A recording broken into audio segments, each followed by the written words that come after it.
blessed. Compadre Squirrel is helping me get my life back into position, into pole position.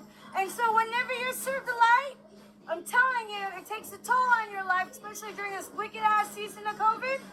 Come take a look at what my home looks like. I've been depressed. I have been suicidal. I'm beyond that now. I'm falling back in love with life. Meanwhile, whenever I was just trying to seek my own respite between those 72 hours of a lot of work weeks and choosing rest and healing through my hobbies, this is what happened.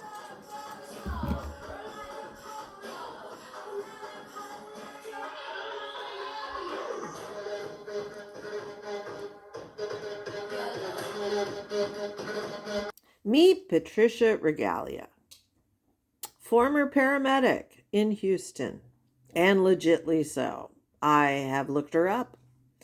I know a couple people in Houston fire, and yeah, she was a paramedic for 12 years. She was hospital-based and was let go because of untreated mental illness and substance abuse. If you've ever worked in EMS, you know that there are occasions, well, actually nurses too, there are occasions when your med count doesn't match shift to shift. And that happened twice with Patricia, and she could never account for it. And yes, her union rep was there. She could not account for missing meds. Now, if you notice the jaw, and keep watching her jaw, you know what that jaw means. The jaw and the house, this is meth mania. And meth and untreated mental illness is a really bad combination. The thing is that a lot of these people bring their children into it. I didn't start anywhere. And a lot of times, this is how she started. Really don't like their pictures taken or their video. She got the clenching. Hey, guess what? For all of these commie, socialist fools turning over our country to, CCCP et al. I would like to say that, look at her run. Look at her run. Look at her run. So here's another telltale of these transit death marauders, is that, check this out. See this car? It's pretty beat up, doesn't it? Do you think, with this paper plate, that it was actually bought like that? Hello, it screams, I'm a gang-stalking death marauder. Dumbasses. Hi there. I'm Little Flower of Houston, Texas. I have been a paramedic within the Texas Medical Center for about 12 years. And so I have decided to leave my profession as a paramedic because of the gang stalking. It had infiltrated and hemorrhaged into the healthcare system. So what that means is you have doctors participating in the gang stalking with the noise campaigning, the scripted charades. You have nurses, critical care nurses, RNs participating in the gang stalking, perpetuated it as gang stalking with scripted charades, street theater, workplace mobbing, noise campaigns. And then you also have other EMS participating in it. You have fire. I've been scripted charaded by Houston Fire Department by a member there. It's not to say they all are doing it. I'm just saying that that has been my experience. And you also have fire and police participating in the gang stalking. So when it comes to targeted individuals, there is no algorithm. And on top of that, there is no algorithm in your health industry to identify, to test for, and to treat radiation poisoning. So a sign and symptom of radiation poisoning is when a cancer patient gets radiation treatment, they lose teeth. I lost all these in a span of 1 year. And so, since I am in Houston right now, I am seeking help to actually make my way to Oregon, where I have a safe place to go to. But meanwhile, I am in danger here. They radiation poison me on a regular basis. I am hit with directed energy weapons on a regular basis. I was hit with directed energy weapons while running lights and sirens, while caring for critical patients in my charge. So, pursuing my profession as a paramedic has become a liability due to the gang stalking and due to the religiosity of gossip. It makes me sad because this woman is obviously articulate and bright. She has a good vocabulary. She actually can organize her thoughts at times. Yes, she's talking about some Looney Tune things. And like many untreated mentally ill people, she is fixated on God, on the Soviets, on communism, on Nazis, on you name it, the gang stalking. She thinks every car is a gang stalker. She thinks every helicopter is a gang stalker. God forbid she sees a drone. But it makes me sad. Like I've said, in my occupations, I have had friends who were nurses, medics, EMTs, first responders, fire, who have had mental illness, and they have had some mental health crises where they've gone off meds, and it's horrible. To me, there is nothing more frightening. I've already told Hubs, if I ever show symptoms of this, I give you authority now. I will write it on a piece of paper. You may harpoon me with all the Thorazine and Haldol you need to, because I don't want to ever have this happen, be out of control of my own mind. And I just find that so frightening. What makes me sad is Patricia has 2 adult daughters, one of whom really is devoted to her and tried to help her, and she just kept screwing the daughter over.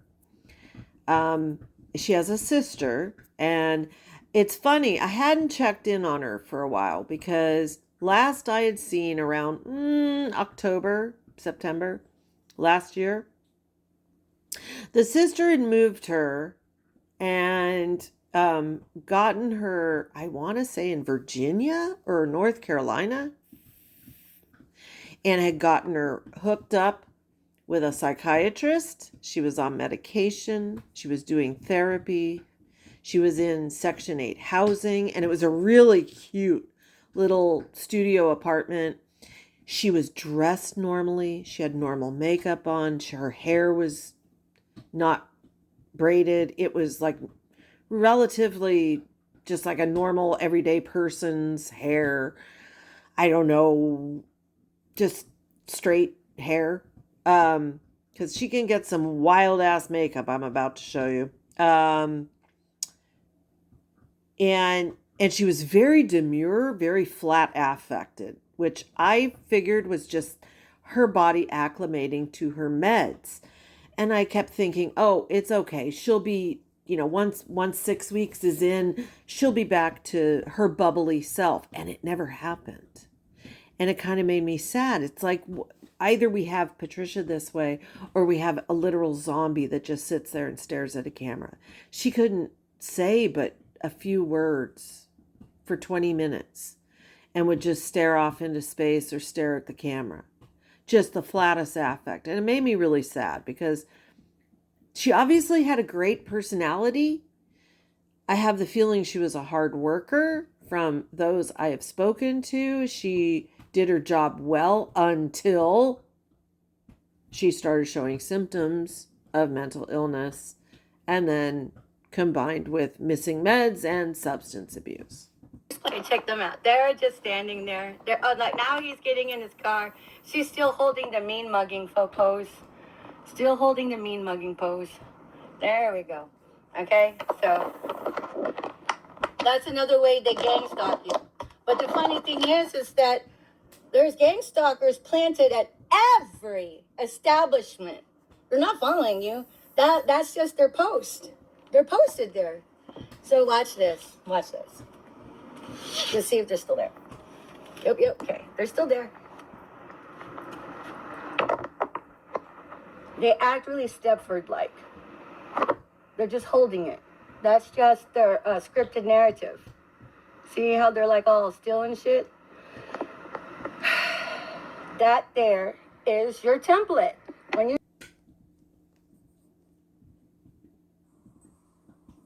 Hi there. I'm a paramedic in the city of Houston, Texas. I have been employed by City Ambulance Company, aka Viking Enterprises, owned by a gentleman by the name of Mo. My tenure began roughly December 23rd of 2016, and my last shift was roughly the second or third week of November 2020. I'm here to give my account of my experiences and to help warn others about the dangers of this particular company. During my time at City Ambulance, we were very well cared for in the sense that we were set up in hotels throughout the city, which did provide a means of a place to lay down and sleep outside of the truck, a place to eat with accommodations of a microwave, and some of them had even a little stove and refrigerator, and a place to take showers. While these have been great accommodations, the danger in this is that this particular company does not ensue any drug screening. Hearsay, and the rumor mill has it that even the owner indulges in cocaine. And even the owner knows which synthetic urine can be used to pass drug urinary screenings. The danger in this is that there are many double standards that I have encountered during my time. While I have decided in the past to stick it through was because we had many opportunities for overtime. And if you could handle the overtime, it was usually there. However, in light of the onset of the outbreak our country has endured, it is rumored, allegedly, that the owner has hotel businesses that took a nosedive. And whenever the owner had been bequeathed funds for his EMS personnel, the rumor mill has it that he had actually funneled the funds into his hotels. Therefore, instead of providing more ambulances to help defray the high call volume, it hasn't happened. And in one instance, hearsay has it that a gentleman by the name of Aaron had died 20 minutes out from his house, coming off shift. Many of us have made many complaints that we're being overworked and overtaxed without help. And rumor has it that even though there are many holes in the schedule, there oftentimes are employees that are denied overtime, and those holes in the schedule continue. Therefore, the employees that are working get run even harder into the ground. While the allure of overtime is quite a blessing, the trade-off is one's health. It has been my experience that there's also been double standards and foul play. Over the summer, my direct supervisor in EMT Basic, by the name of Russell Noble, had accused me of stealing Versed and waited 3 weeks to address the issue with me from the units under scrutiny. I told him I did not take it. He responded, yes, you did. I told him I did not take it. He said, yes, you did. This I interpret as harassment, and I interpret it as gaslighting. Why gaslighting? Because I told him I did not, he insisted I did, and whenever I asked to view the narcotic log, he denied me access to it. He denied to show it to me. What ambulance company would instigate this kind of behavior from a supervisor? The owner, Mo, has continued to keep Russell on as an employee. I had reported this to Dan Gardner. And even after me reporting this to our DO, Dan Gardner, Mo still keeps Russell on as an employee. Toward the end of November, I had asked Russell Noble for acute need of respite due to the outbreak, COVID. I had recently lost a mother to cancer. During her last year, me working in the industry made it very difficult for me and my family to see her. So upon her passing, concurrent with all the hours I've worked throughout the year, I needed some downtime.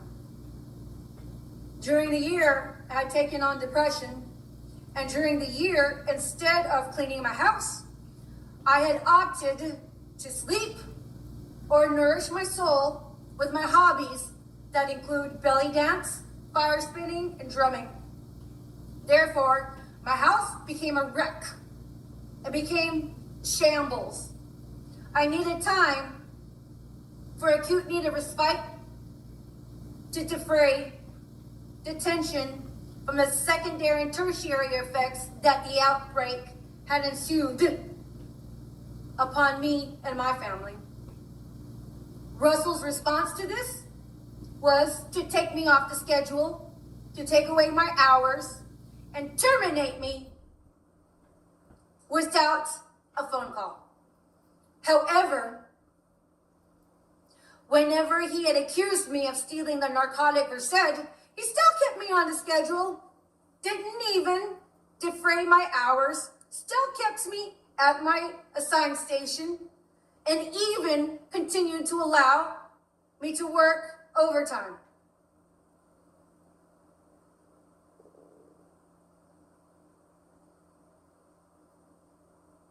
I encourage the Drug Enforcement Agency to look into City Ambulance and ensue a random, on-the-spot drug screening for everybody employed, including the owner, Mo, Alex, everybody from the owner all the way to the red ribbon janitors that keep it running, that keep it clean.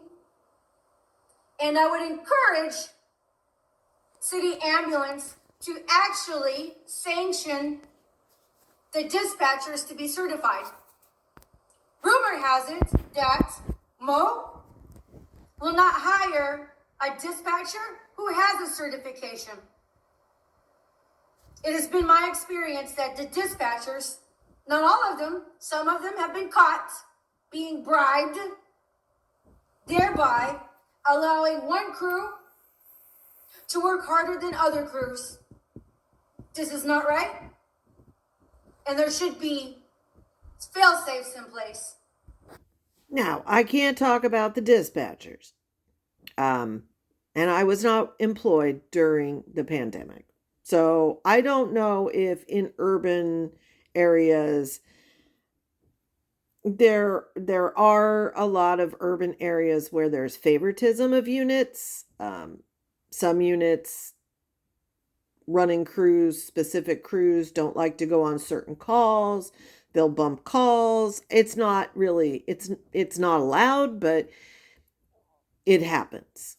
There's a lot of politics in dispatching, and it's a hard job. I can't speak to that. Now,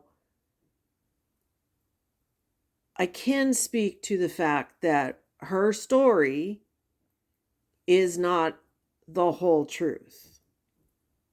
She had her union rep at all meetings.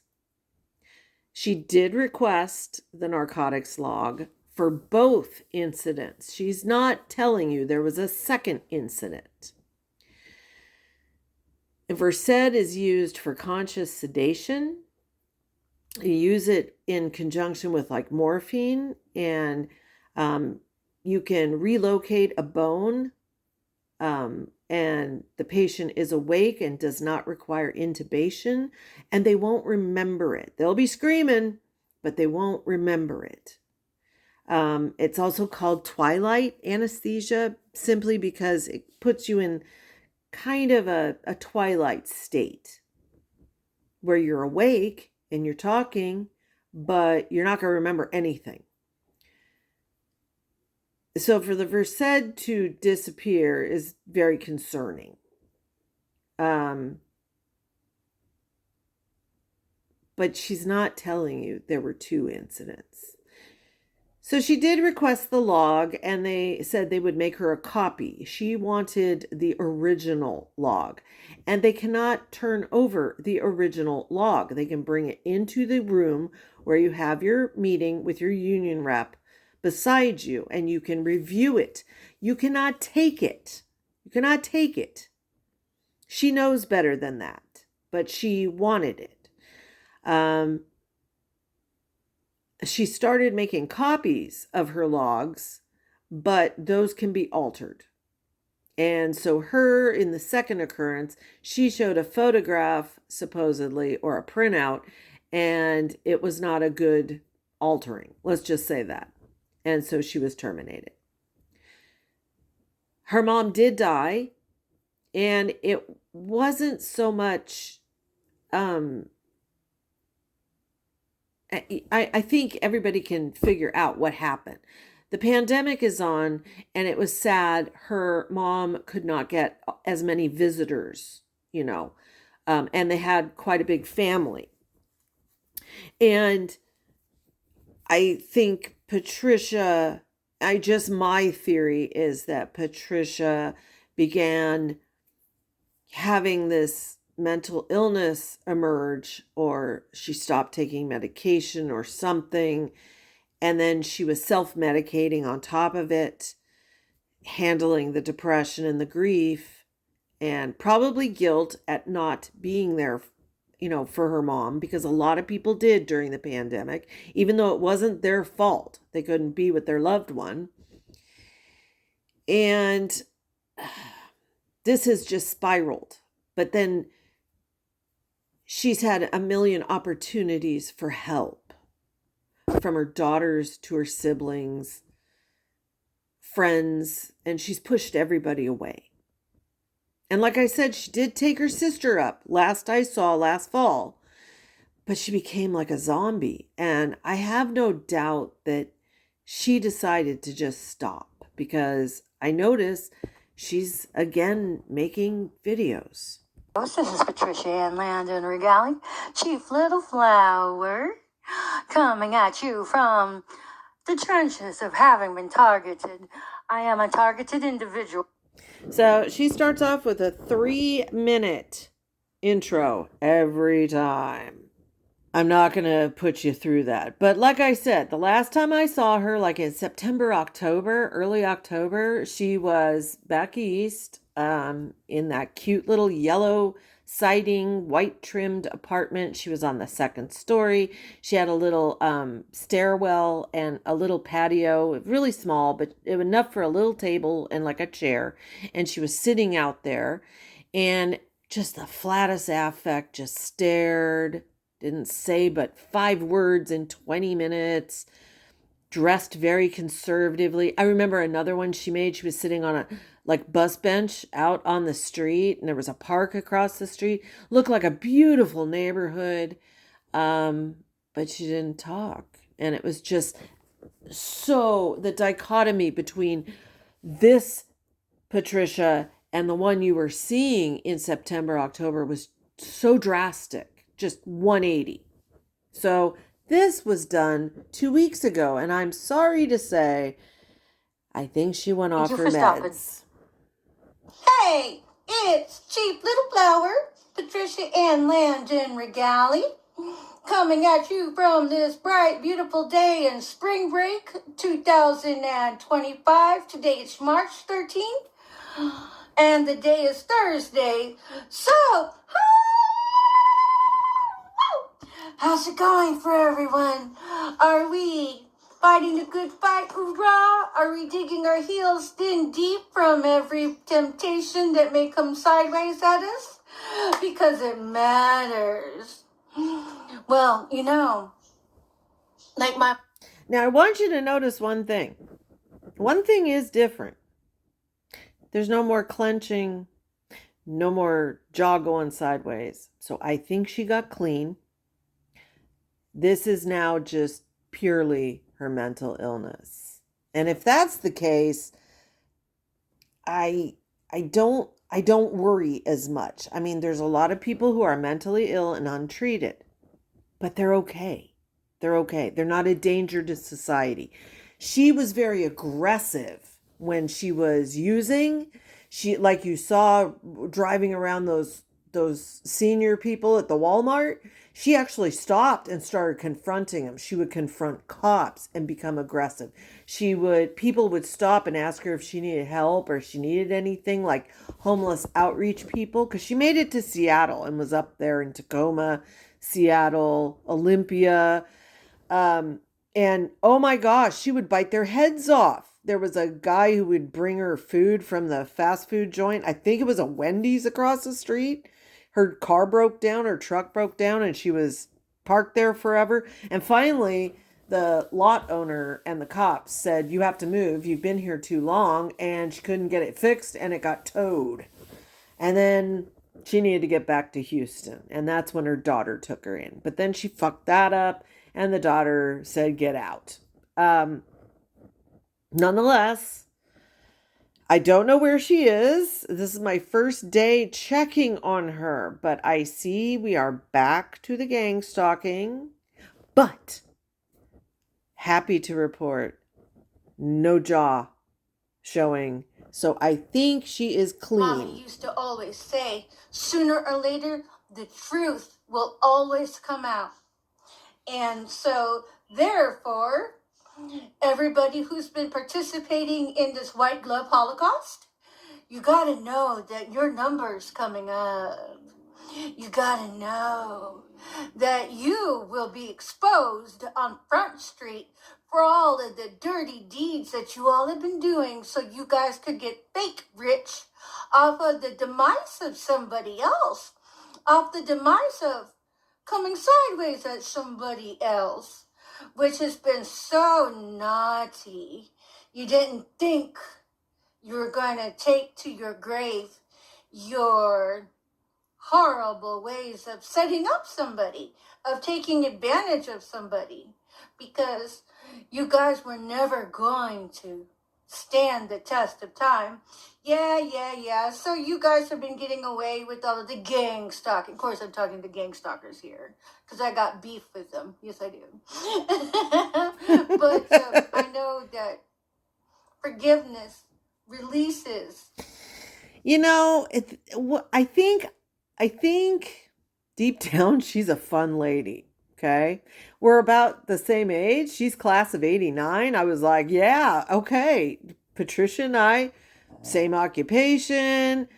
I was just in it longer.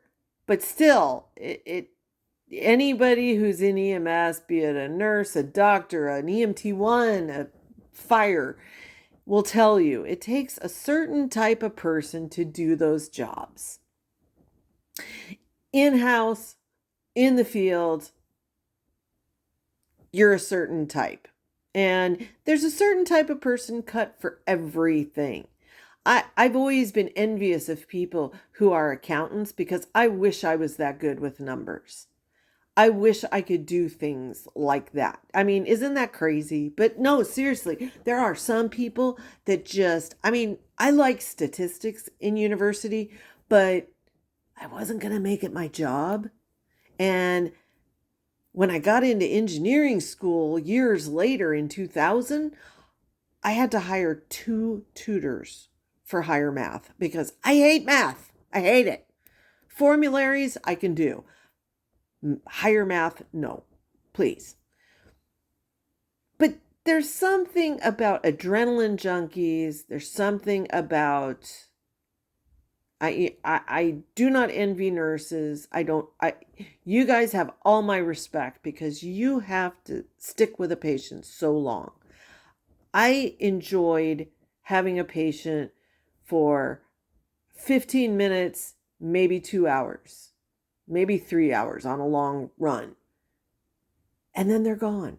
In the ER, I liked having patients 15 minutes, maybe 6 hours, and then they're gone. When I moved up to ICU, it was 12 hours for 3 days. And it was the same patients because ICU patients tend to stay there quite a long time. And I just would tell the nurses all the time, you guys have my utmost respect. I don't know how you could do this. I mean, you get so attached. In EMS, you don't. You patch them up, you take them in. And I relate to Patricia in a lot of ways. I feel really sorry for her daughters. And I hope they can repair their relationship. I don't know how you could, when Patricia has done some awful things and said some awful things. She will be racist. She can be sexist. She can be, you name it. She talks about Nazi Germany and Stalinist Russia and things they did. And, she can get really rank. I don't like that part of her. But inside, I think she was a fun lady. And I feel really bad that she can't get the right medication. Or maybe there isn't the right medication. I don't know. But the flat affect, Patricia, broke my heart. In some ways, I'd rather her be gang stalking Patricia. She isn't hurting anybody. And so long as she stays clean, she'll be someone I'll continue to watch. If she gets back on the clear, no.